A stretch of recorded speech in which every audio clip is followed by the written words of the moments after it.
तो stock market studies में फिर से एक बार आपको बहुत-बहुत स्वागत है। तो आज मैं फिर से आपके सामने कुछ इम्पोर्टेंस कंपनी का अपडेट शेयर करने वाला हूँ, तो वीडियो को पूरा लास्ट तक देखिएगा। और अभी तक आपने चैनल को सब्सक्राइब नहीं किया, तो ज़रूर कर लीजिएगा। कंटिन्यूअसली इन्फॉर्मेशन और अपडेट्स पाने के लिए चैनल के ऊपर बने रहिएगा। तो चलो देख लेते हैं कौन-सा कंपनी है इस वीडियो के अंदर। फर्स्ट जो कंपनी है जिसके बारे में बात करूँ, उसका नाम है टाटा एल्क्सी। देखिए टाटा एल्क्सी आप सभी जानते हैं, टाटा ग्रुप के एक पुराना कंपनी है और एक आईटी सेक्टर से बिलॉन्ग करते हैं। देखिए टाटा एल्क्सी जो है वो टोटली देखा जाए तो अलग-अलग प्रोजेक्ट के ऊपर काम करते हैं। जैसे आप कंपनी के जो बिज़नेस सेगमेंट देखेंगे, तो आपको खुद ही पता चलेगा। चलो मैं आपको यहाँ पे दिखा देता हूँ और भी आपको क्लियर कट सारा डेटा मिल जाएगा। कंपनी की जो बिज़नेस है, वो बिज़नेस किस तरीके से हो रहा है, वो आपको देखना बहुत ज़रूरी है। क्योंकि बिज़नेस बहुत इम्पोर्टेंस है किसी भी कंपनीज़ के लिए। वो बिज़नेस के ऊपर ही डिपेंड करके कंपनी आगे बढ़ सकते हैं। ऐसे कंपनी के देखिए जो एम्बेडेड प्रोडक्ट डिज़ाइन है, उसके ऊपर कंपनी 84% बिज़नेस कर रहा है। साथ ही साथ इंडस्ट्रियल जो डिज़ाइन है, उसके ऊपर 12%, साथ ही साथ एसआई एंड अदर्स प्रोडक्ट के ऊपर 3%। तो बेसिकली कंपनी का सॉफ्टवेयर का बिज़नेस है, सॉफ्टवेयर डेवलपमेंट एंड सर्विसेज का, जहाँ पे 97% का बिज़नेस सॉफ्टवेयर डेवलपमेंट के ऊपर ही कंपनी कमाते हैं। सिस्टम जो इंटीग्रेशन है, उसके ऊपर कंपनी के 2.27% का 2.74% का बिज़नेस है। बाकी देखिए मज़ेदार बात यही है कि कंपनी सबसे ज़्यादा बिज़नेस कहाँ पे कर रहा है? यूरोप में 40%, यूएसए में 37। क्यों? क्योंकि कंपनी का जो बिज़नेस है वो टेक्नोलॉजी बेसिस है और गाड़ी जो कंपनी बनाते हैं, उसी के टेक्नोलॉजी को कंपनी सर्विसेज़ देते हैं।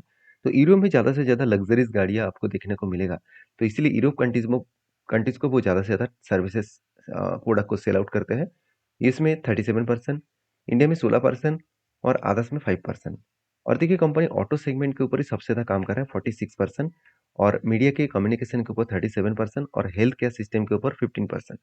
तो बेसिकली देखा तो कंपनी का बिजनेस अलग-अलग जगह पे अलग-अलग कैटेगरीज के हिसाब से फैला के रखा है। ये एक प्लस पॉइंट है किसी भी कंपनीज के लिए, क्योंकि कंपनी अगर एक सेगमेंट के ऊपर हो, तो वहाँ पे क्या होता है, अगर कल जाके उस सेगमेंट में कुछ प्रॉब्लम आए, तो कंपनी का एक बहुत बड़ा फॉल देखने को मिल जाता है।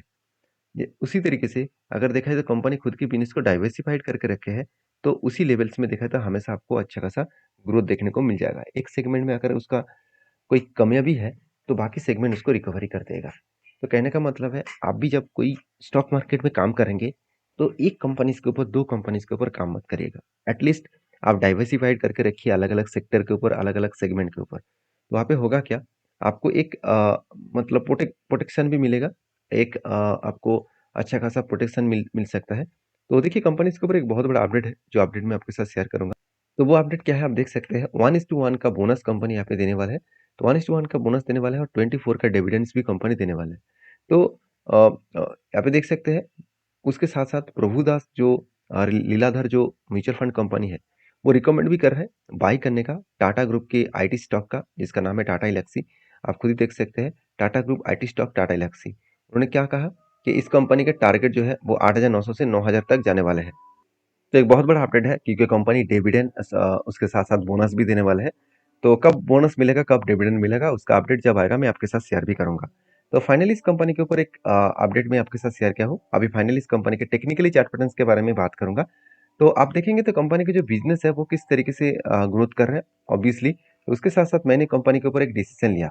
वो डिसीज़न कुछ इस तरीके से है, एक लंबा-सा एक कप बना, उसके बाद एक हैंडल बना था और फाइनली जब ब्रेकआउट हुआ, तो ब्रेकआउट के बाद यहाँ पे जब ब्रेकआउट कंफर्मेशन हुआ, रिटेस्ट किया, तब मैंने एंट्री लिया। मेरा एंट्री कुछ इस लेवल में है, 8023 के आसपास, और इस लेवल से देखिए थोड़ा सा ऊपर गया और इस 9123 लेवल को टच करने के बाद बिग फॉल हो गया। क्यों? क्योंकि ये लेवल कंपनी के लिए स्ट्रांगली रेजिस्टेंस है, क्योंकि यही देखिए यही रेजिस्टेंस को वो फेस करके कंपनी के ऊपर बिग फॉल हुआ था। मतलब यहाँ पे स्ट्रांगली रेजिस्टेंस कम सप्लाई जोन है। इसी लेवल में जब भी जाएगा उस लेवल को टच करके फिर से फॉल होगा। अभी ये देखना है कि यहाँ से इतने बड़े फॉल क्या कंटिन्यू कर सकते हैं, क्या यहाँ से फिर से रिकवरी करेंगे। क्योंकि देखिए 200 डेज मूविंग एवरेज भी इसको सपोर्ट के हिसाब से दिया, और 200 डेज मूविंग एवरेज के हिसाब से मैं बात करूँ तो कंपनी इसके ऊपर एक शानदार तरीके से टेक्निकली चार्ट पैटर्न बना, और यहाँ पे भी देखिए एक फ्रेश एंट्री मिला। अगर वो एंट्री मैं नहीं लेता तो मैं दूसरा एंट्री यहाँ पे मिलता मुझे। वो कुछ एंट्री इस तरीके से मिला। अब ध्यान से इस चीज़ों को देखना। देखिए कंपनी क्या किया, यहाँ पे आरएसआई जो है, आरएसआई नीचे आकर 30 के नीचे आए और इस जगह 30 के नीचे है, और यहाँ पे देखिए 200 डेज नीचे भी इसका रेंज देखने को मिला।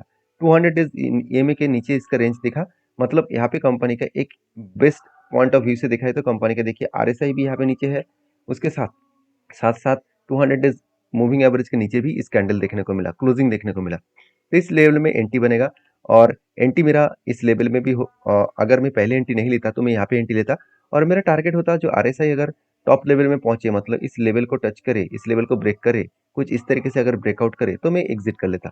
तो यहाँ पे एक सिचुएशन बना है, जो सिचुएशन मैं आपके साथ शेयर किया हूँ।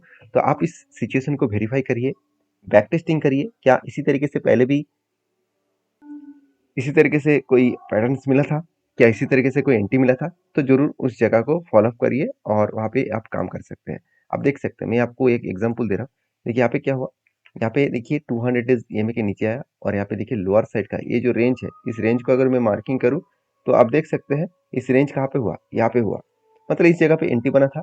और टारगेट कहाँ पे मिला, इस लेवल में टारगेट मिला कब, यहाँ पे देख सकते हैं, यहाँ पे एंटी बना और इस लेवल के ऊपर टारगेट बना। तो आपको लग रहा है कि छोटा मोटा टारगेट बनेगा, हाँ देखिए छोटा मोटा नहीं, इस एंटी लेवल से अगर टॉप लेवल तक देखूँ तो सिर्फ 60 दिनों में करीबन 10% के आसपास रिटर्न मिला।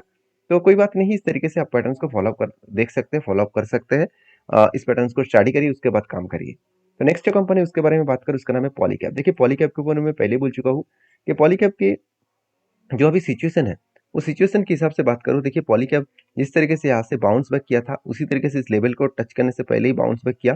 तो जब मेरा यहाँ पे एंटी था, तो मैंने एंटी किस लिए लिया, दो कारण की वजह से लिया। पहले आरएसआई की वजह से लिया, और दूसरी बात यहाँ पे एक एक बिग फॉल होने के बाद एक बाउंस बैक का मतलब एक चार्ट दिखने को मिला था। तब मैंने क्या किया, इस जगह पे मैंने एक एंटी लिया और एंटी लेने के बाद धीरे धीरे करके वो वही लेवल को टच किया जो इसका गैप था। उस गैप को फिलअप करने के लिए वो जाने वाले थे। तो ये मैं बहुत बार ट्रेड ले चुका हूँ इस तरीके से ट्रेड को। तो फाइनली वो ट्रेड को अचीव किया और इस गैप को फिलअप भी किया। और इसी तरीके से गैप फिलअप करने के कारण मैंने इस जगह पे ट्रेड लिया था और ध्यान दीजिएगा धीरे धीरे करके वो टारगेट को भी अचीव किया। अभी मैंने अब ये भी बताया कि जिस तरीके से यहाँ पे ब्रेकआउट करने का कोशिश कर रहे हैं, तो एक ब्रेकआउट तो हो रहा है मगर यहाँ पे वॉल्यूम बहुत वीक है।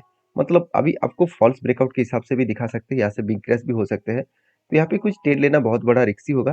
तो जब तक कोई पैटर्न्स ना बने, जब तक कोई मतलब कोई भी डेटा कुछ क्लियर कट देखने को ना मिले, तब तक एंट्री लेना बहुत बड़ा रिस्की जोन हो सकता है। क्योंकि कंपनी की जो परफॉर्मेंस है उसमें कुछ कहने का जरूरत नहीं है।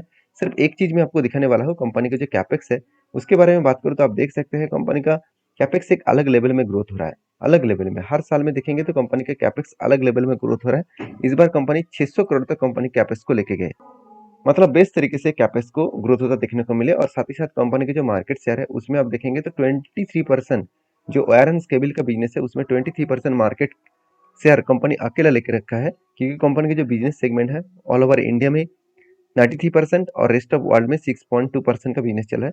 वायर एंड केबल सेगमेंट के ऊपर 87% बिजनेस है और फर्स्ट मूविंग जो इलेक्ट्रिक गुड्स है उसके ऊपर 6.66% और आदर्श के ऊपर 5.56% का टोटल बिजनेस चल रहा है। तो बिजनेस का जो ग्रोथ है, बिजनेस का जो लेवल है वो अलग लेवल में देखने को मिला। Basically company B to B, directly B to B business में कंपनी ज़्यादा से ज़्यादा काम करते हैं। बी टू बी का मतलब है बिजनेस टू बिजनेस, और 65% बी टू बी का ऊपर है और बिजनेस टू कंज्यूमर मतलब कंज्यूमर को भी डायरेक्टली बेचते हैं 32%। तो एक अच्छी बात यही है कि कंपनी दो तरीके से ही कस्टमर को पकड़ के रखे हैं, तो जिसके चलते है कंपनी अलग लेवल का काम कर रहा है। तो पॉलीकैब के ऊपर आप फोकस रखिए, क्योंकि जिस तरीके से मैंने इस कंपनी के ऊपर एनालिसिस आपको करके दिया, ये सारी चीज़ों का वेरीफाई करिए। उसके बाद आपके क्या डिसीजन है, आप किस तरीके से इस कंपनी को सोचते हैं, जरूर कमेंट्स करना।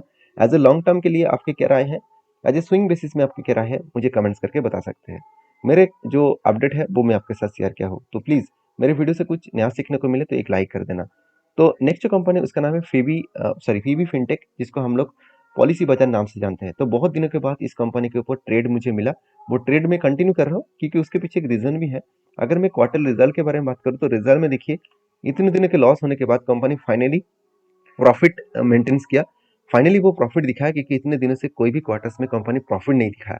फाइनली वो प्रॉफिट दिखाने के कारण मैंने क्या किया, इस कंपनी के ऊपर एक एंटी लेने का डिसीजन लिया। वो एंटी कुछ इस तरीके से बना, अब अगर आप पीवी फिनटेक को देखेंगे तो यहाँ पे क्या बना, यहाँ पे एक बिग जैसे क्या बना, कब बना, उसके बाद एक बार दो बार शोल्डर क्रिएट हुआ। तो फाइनली शोल्डर बनने के बाद ब्रेकआउट भी हुआ।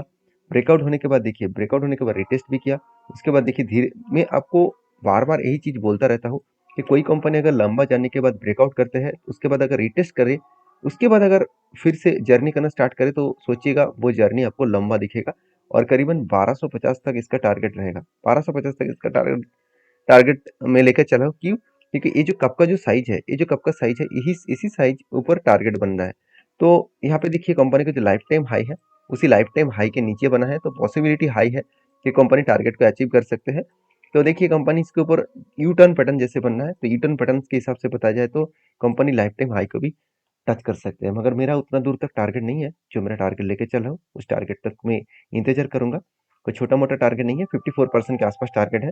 तो जरूर कहूंगा कंपनी के ऊपर सारी चीजों को वेरीफाई करिए, उसके बाद काम करिए इस कंपनी के ऊपर। तो बाकी आपकी क्या राय है इस फीबी फिनटेक के ऊपर, जरूर मुझे कमेंट्स करके बताना। वीडियो अच्छा लगे तो प्लीज लाइक करना। मिलते नेक्स्ट वीडियो में, तब तक के लिए धन्यवाद।